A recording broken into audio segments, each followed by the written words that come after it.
تو حسن بھائی، میرا پہلا سوال آپ سے یہ ہے کہ یہ جو ہمارے ہاں جو بزرگوں کی کرامتیں بیان کی جاتی ہیں،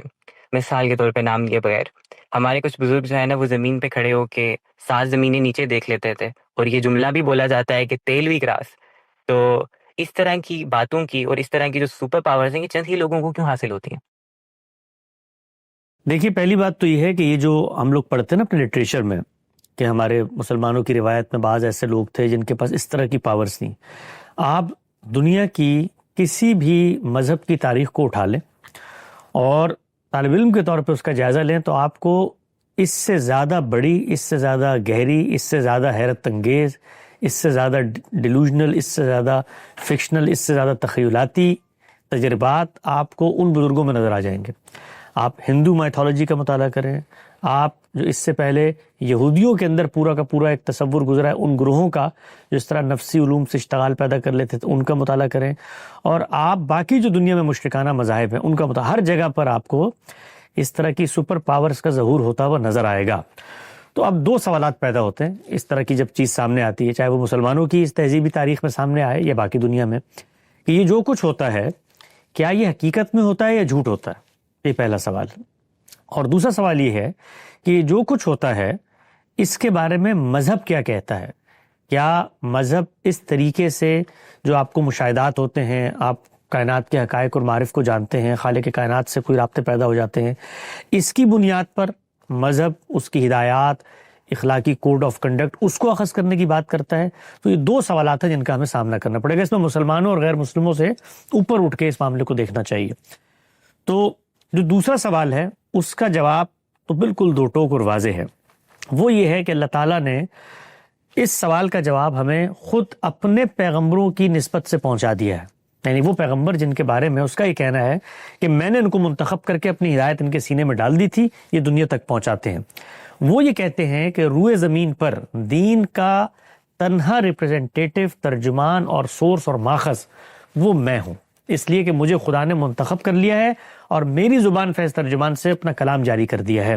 چنانچہ دین کے حوالے سے اگر کسی کو کوئی سینکشن چاہیے ہے روئے زمین پر تو وہ صرف میں گرانٹ کروں گا، میرے علاوہ کسی کا یہ منصب نہیں ہے. تو اب اگر کسی اور کو بھی اس جگہ پر فائز کرنا ہے تو اس کو سب سے پہلے جا کر جس پیغمبر کو میں مانتا ہوں اس کے فریم آف ریفرنس میں اپنی جگہ اور گنجائش پیدا کرنی ہے. یعنی پہلے وہاں پر جا کر اس سے سینکشن لیں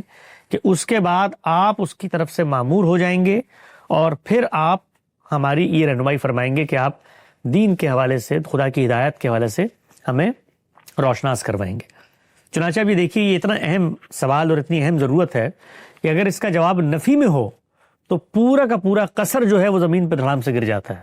کیونکہ پھر اس کے بعد آپ جو چاہیں کریں، وہ میری نظر میں جادو ہو، سحر ہو، شوبدہ ہو، میں کوئی بھی نام لے لوں گا، لیکن جیسے آپ اس کو دینی ہدایت سے جوڑیں گے، خدا سے موسوم کریں گے، اس سے تعلق استوار کرنے کی راہ بتائیں گے، تو پھر پہلا سوال یہ ہوگا آپ سے کہ یہ آپ کس سینکشن کی بات کر رہے ہیں. چنانچہ ابھی دیکھیے کہ یہ سوال ہوا اور پھر اس سوال کا انہوں نے سامنا کیا،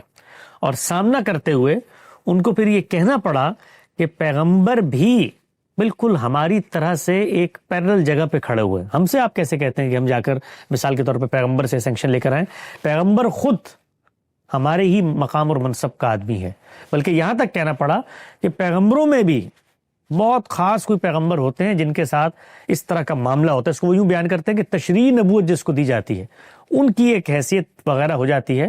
یہ جو غیر تشریح والے ہیں اگرچہ ان کو نبوت نہیں ملتی، یعنی وہ بتانا ہی چاہتے ہیں کہ یہ تشریح نبوت والوں کی حیثیت تم لوگوں کے ذہن میں بہت بڑی ہو جاتی ہے. یہ جو غیر تشریح نبوت والے ہیں ان کا علم تشریح نبوت والوں سے زیادہ ہوتا ہے، اور ہم لوگ جو ہیں وہ دراصل غیر تشریح نبوت کے اس سلسلے کے آگے جڑے ہوئے ہیں جن کے پاس کوئی مستقل بذات شریعت تو نہیں ہے. ٹھیک ہے، وہ اپنے پیغمبر سے جا کے لے لو، نماز روزہ حج زکوٰۃ وہاں سے جا کے کر لو، لیکن یہ یاد رکھو کہ پورا کا پورا نبوت کا وہ سلسلہ جن کو شرع نہیں دی گئی. اگرچہ یہ بات خود قابل فہم نہیں ہے کہ شرع کیوں نہیں دی گئی، اس لیے کہ پیچھے شریعت موجود تھی. اللہ تعالیٰ کوئی انعام کے طور پہ تھوڑی ہر پیغمبر کو نئی شریعت دیتے ہیں کہ تمہارا انعام ہے، جاؤ تم لوگوں میں نافذ کر دو. شریعت تو شروع سے چلی آ رہی ہے اور وہ ایک ہی شریعت ہے، اور اس کے اندر جو تبدیلیاں ہوئی ہیں اس کی بھی کچھ وجوہ اور علل ہیں، اس کو موضوع نہیں ہے. تاہم یہ جو بات کرتے ہیں تو پھر اپنے آپ کو وہاں جوڑتے ہیں اور جوڑ کر یہ کہتے ہیں کہ ہم بھی نبوت کے اسی سلسلے کا تسلسل ہیں، اور ہم لوگ غیر تشریح نبوت میں جو ایک مقام حاصل ہوتا ہے وہ مقام ہے، وہی حقیقت محمدیہ ہے، ہم اس کا تسلسل ہے۔ چنانچہ آپ کتابیں پڑھیں، ابن عربی کی کتابیں پڑھیں، شیخ عبد القادر جیلانی کی کتابیں پڑھیں، تو وہ یہ کہتے ہیں کہ جب تم لوگ یہ آ کر ہمیں مسلمان اور یہ علماء کہتے ہیں نا کہ نبوت کا خاتمہ ہو گیا جی اور وہ دین کے تنہا ماخذ تھے اور آخری پیغمبر تھے، تو وہ کہتے ہیں یہ باتیں کرنے سے میری کمر ٹوٹ جاتی ہے قصر ظاہری، جب تم یہ کہتے ہو ختم نبوت ہو گیا، تو اس کا مطلب یہ ہے کہ میرا کوئی مقام نہیں ہے، میرا کوئی منصب نہیں ہے، اب میں اللہ تعالیٰ کے سے کوئی رابطے استوار نہیں کر سکتا، تو یہ میری کمر توڑنے والی باتیں مت کرو۔ اور تم یہ جو نبوت لگے رہتے ہو نا، تو یہ نبوت جو حاصل ہوتی ہے وہ جن پیغمبروں کو حاصل ہوئی تھی اور جن کو ان کا نبی کا تابع بنا دیا گیا تھا، علم میں وہ تابع نبوت والوں سے زیادہ آگے تھے۔ آؤ میں تمہیں مثال بتاتا ہوں خضر علیہ السلام کی، وہ تشریح نبی تو نہیں تھے لیکن علم میں تو دیکھو وہ تو ان سے بھی آگے تھے۔ تو پھر وہ اپنی مثالوں کو اس طرح سے مماثل قرار دے کے پیغمبر کی کرسی کے اوپر تھوڑی سی ایک اور کرسی لگا کے بیٹھتے ہیں، اور وہ بیٹھنا ناگزیر ہے، اس لیے کہ اگر آپ نہ بیٹھیں تو پھر میں آپ کے منہ سے خدا کی بات نہیں سنوں گا، میں آپ کے منہ سے خدا کی ترجمانی نہیں سنوں گا، پھر میں تو سب سے پہلے سینکشن کی بات کروں گا، چنانچہ وہ سینکشن لے کے آتے ہیں۔ تو ہماری جو اس پر تنقید ہے، پہلی تنقید وہ یہ ہے کہ جو سینکشن آپ لے کے آ رہے ہیں وہ علمی طور پر پروف نہیں ہوتی۔ یہ سینکشن، یہ جو پورا آپ نے ایک تصور بنایا ہے، پورا کا پورا فریم آف ریفرنس بنایا ہے کہ اس طریقے سے ہمیں سینکشن مل جاتی ہے، یہ آپ کی اپنی بنائی ہوئی چیزیں ہیں۔ پیغمبر نے تو ٹوک الفاظ میں کہہ دیا ہے کہ نبوت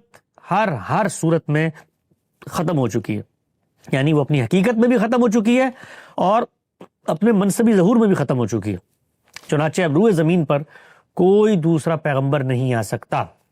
کوئی شخص دعویٰ نہیں کر سکتا کہ میں خدا کی سینکشن سے آ کر یہ باتیں کر رہا ہوں۔ ہر صورت میں نبوت کا خاتمہ ہو چکا ہے، کوئی مکالمہ، کوئی مکاشفہ، کوئی کشف، کوئی الہام اب یہ نہیں ہوگا۔ یہ قرآن مجید نے اور پیغمبر نے دو ٹوک فیصلہ کر دیا، اس وقت اس کے دلائل دینے کی یہ جگہ نہیں ہے، لیکن میں بتا رہا ہوں کہ یہ جواب ہوتا ہے ہمارا۔ اب پہلا جو سوال ہے کہ پھر یہ سب کچھ کیا ہوتا ہے،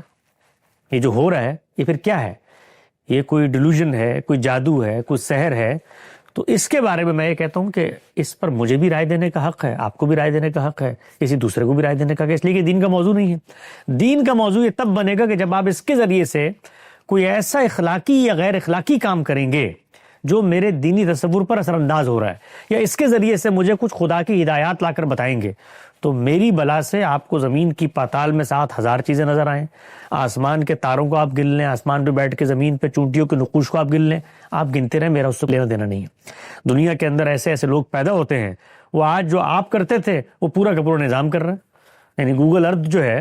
وہ وہاں اوپر سے بیٹھ کر وہ سب کچھ دیکھ لیتی ہے،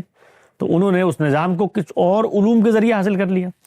ایسے ایسے میزائل انہوں نے بنا لیے کہ پاتال میں جا کے چیزوں کو تباہ و برباد کر دیتے ہیں، اور زمین سے اٹھ کے کائنات کی وہ سطح چلے جاتے ہیں، جیمز ویب ٹیلیسکوپ دیکھ لیتے ہیں۔ تو دنیا میں ہوتا ہے، آپ نے اپنے علم سے کر لیا، انہوں نے اس علم سے کر لیا، باقی جو آپ کا علم ہے اس کو علم کے معامل میں لے کر آ جائیں اور پھر اپنا سکہ منوائیں، لوگوں کو بتائیں۔ نفسی علوم ہوتے ہیں، دیکھیں یہ سائنس ہے، اس میں اس طریقے سے آپ مہارت حاصل کرتے ہیں یا مہارت حاصل، مجھے علم کی نفی اور علم کے اس بات میں کوئی پرابلم نہیں ہے۔ پوری دنیا کہے کہ جتنے یہ جن کو آپ کرامات کا نام دیتے ہیں، میں کہتا ہوں نفسی مشاہدات لوگوں نے کروائے، یہ ہوئے ہیں، یہ سب کے سب ہوئے ہیں حقیقت میں، مجھے کوئی اس پر اعتراض نہیں ہے، کوئی سوال نہیں، ہوئے ہوں گے، آج بھی آپ کریں، مجھے کوئی اعتراض نہیں ہے۔ لیکن جب آپ اس کو دین سے جوڑتے ہیں اور اس ہونے کو خدا سے تعلق کی علامت اور ظہور کے طور پہ بیان کرتے ہیں تو سوال پیدا ہوتا ہے۔